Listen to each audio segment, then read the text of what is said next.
إذا بسم الله وعلى بركة الله انطلق الشوط الثاني للقعدان المفاريد من المسافة 1500 متر، وانطلق بانطلاقة عنتر ومع سالم بن مبروك الرشيدي على المقدمة على الصدارة. ثاني المراكز وصل مدهش وانطلق مدهش، وهادي بن صالح الجبل على ثاني المراكز. ثالث الأسماء وصل عيساوي ومبارك بن سمران الشراري على ثاني المراكز، ولكن التدخل من قبل على ما يبدو للذيبة وعابر بن عبد الله الشمري على ثالث المراكز. رابع الأسماء العيساوي ومبارك بن سمران الشراري على رابع المراكز. خامس الأسماء وصل شاهين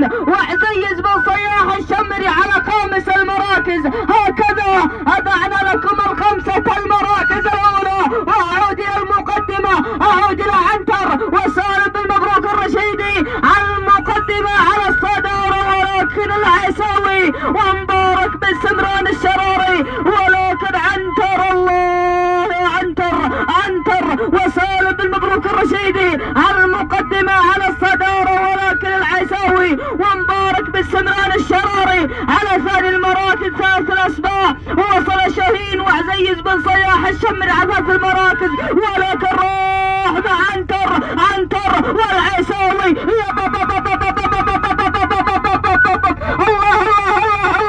الناموس وين؟ السلامات وين؟ عنتر والعيساوي. عنتر راح يا عنتر، ولكن خذ حذرك من العيساوي. عنتر والعيساوي والسلامات وين؟ الناموس وين؟ الله ولكن عنتر وسالم بن مبروك الرشيدي راح بالناموس، راح بالسلامات. سلام عنتر، سلام سالم بن مبروك الرشيدي. ثاني مراكز وصل عيساوي مبارك بن سمران الشراري. ثالث الأسماء وصل شاهين وعزيز بن صياح الشمري. رابع المراكز على ما يبدو النايف وصحب بن نايف الشمري. خامس المراكز الذيب وعبد الله سمت الناس على فوز عنتر سالم بن مبروك الرشيدي.